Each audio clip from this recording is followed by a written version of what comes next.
The guns fell silent on November 11, 1918. It was a Monday, and the battle for the future had just begun. World War I didn't just end empires. It redrew borders, redefined nations, and planted the seeds for the conflicts that shaped the 20th century. How did one war change the entire world? By the end of 1918, the world was at a crossroads. 4 years of relentless war had left nations shattered and societies drained of resources and hope. Entire cities lay in ruins. Economies were on the brink of collapse, and millions of lives had been lost.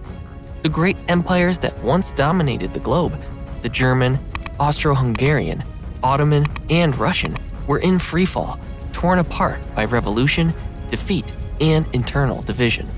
For centuries, these empires had defined the political and geographic order of the world.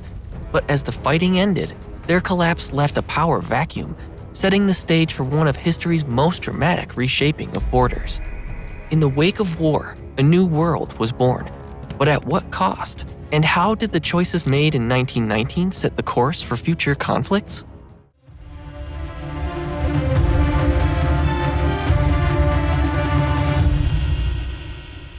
As the First World War drew to a close in late 1918, the Central Powers were in disarray, grappling with internal collapse and external defeats.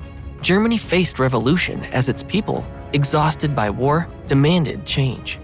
The abdication of Kaiser Wilhelm II on November 9, 1918, marked the fall of the Second Reich, paving the way for the formation of the Weimar Republic. Democratic forces pushed for peace, hoping to stabilize the nation amidst chaos. For many Germans, the war's end felt like a betrayal.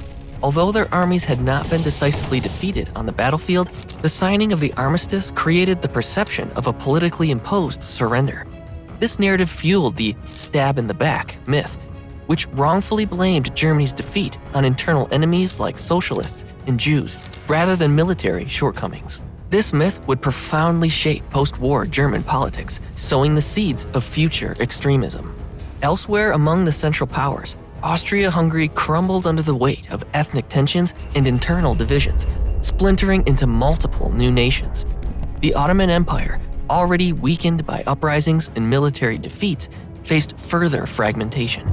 Across the Central Powers, economic devastation compounded political instability, leaving populations hungry and desperate.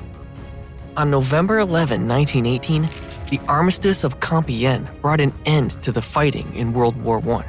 The Armistice imposed strict terms on Germany, including immediate demilitarization, the surrender of heavy weapons, and the withdrawal of troops from occupied territories.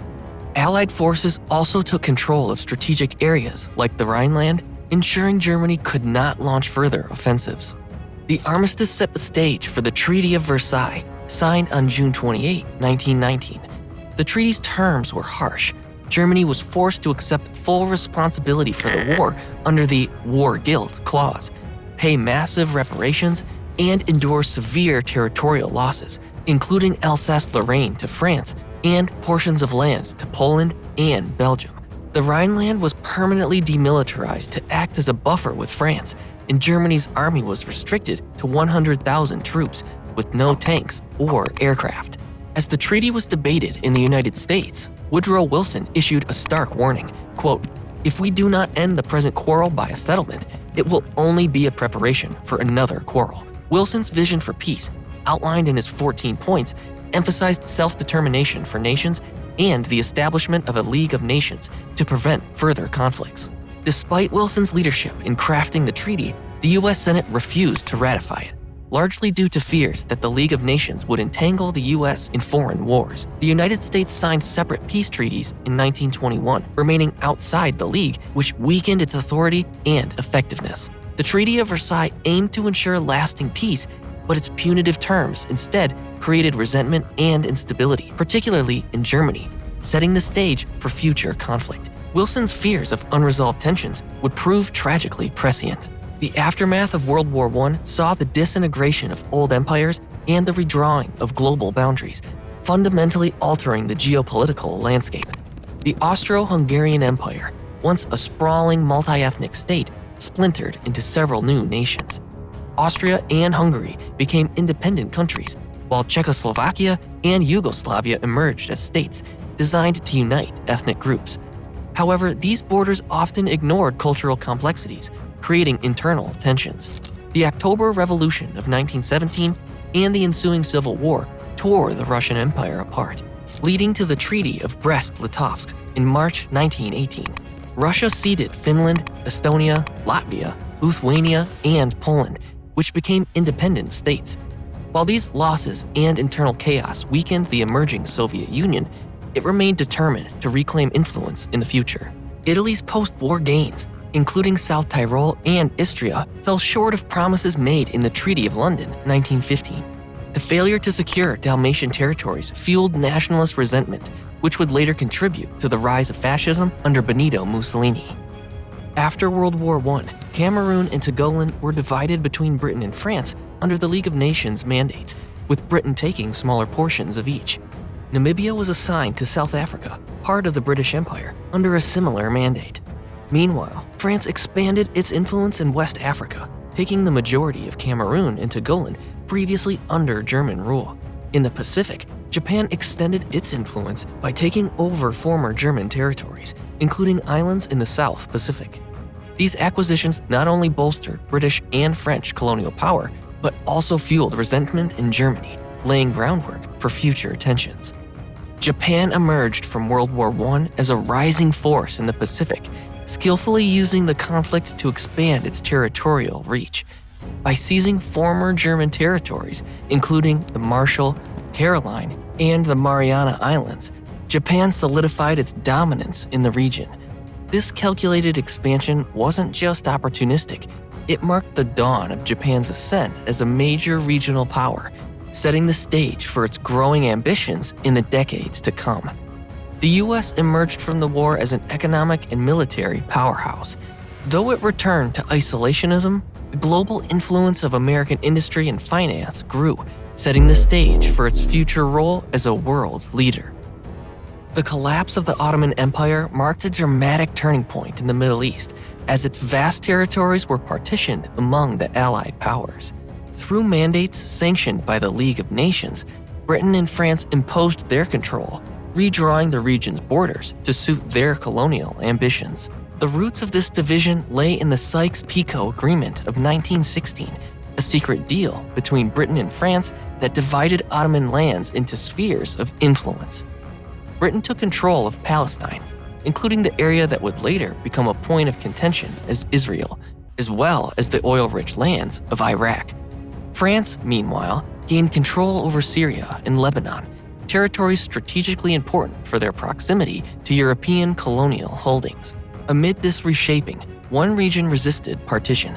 Led by Mustafa Kemal Atatürk, Turkey successfully fought off occupying forces, rejecting Allied plans to carve up Anatolia. By 1923, Atatürk had established the Republic of Turkey, a modern secular state built on sweeping reforms that transformed Turkish society and governance. At the same time, British policy in Palestine further complicated the region's future. In the Balfour Declaration of 1917, Britain promised to support the establishment of a Jewish homeland in Palestine, a move that intensified tensions with the Arab population already living there.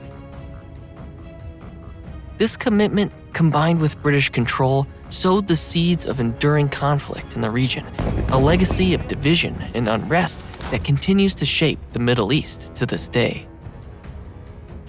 The Ottoman Empire's partition created many of the Middle East's modern problems. New borders split communities that once coexisted and forced rivals together, sparking long-lasting conflicts like the Israeli-Palestinian dispute and struggles in Iraq and Syria. These divisions continue to shape the region's politics, linking its history to ongoing tensions and aspirations for the future. The aftermath of World War I reverberated far beyond the battlefields of Europe, reshaping global politics and fueling tensions that would shape the modern era. The Treaty of Versailles and the new borders it imposed triggered outrage, discontent, and lasting instability. Across Europe, newly formed states like Czechoslovakia and Yugoslavia grappled with ethnic divisions and fragile political structures, creating internal instability that would linger for decades.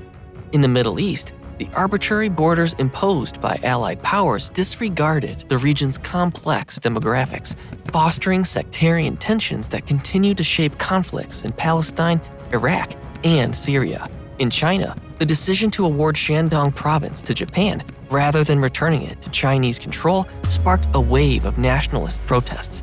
The May 4th movement in 1919 became a defining moment in the country's push for sovereignty and modern reform.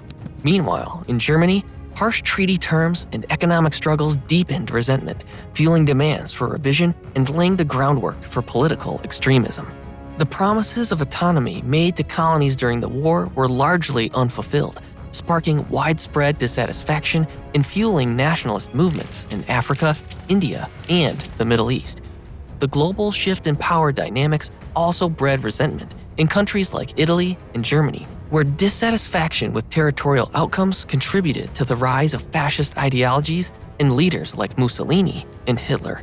Finally, the displacement of millions, including ethnic Germans, Armenians, and others, created humanitarian crises and reshaped populations across Europe and the Middle East, further compounding the turmoil of a world struggling to recover from war. The decisions made in 1919 didn't just end a war, they shaped the next century. Subscribe, like, and hit the bell to stay in the loop and join us on this journey through history.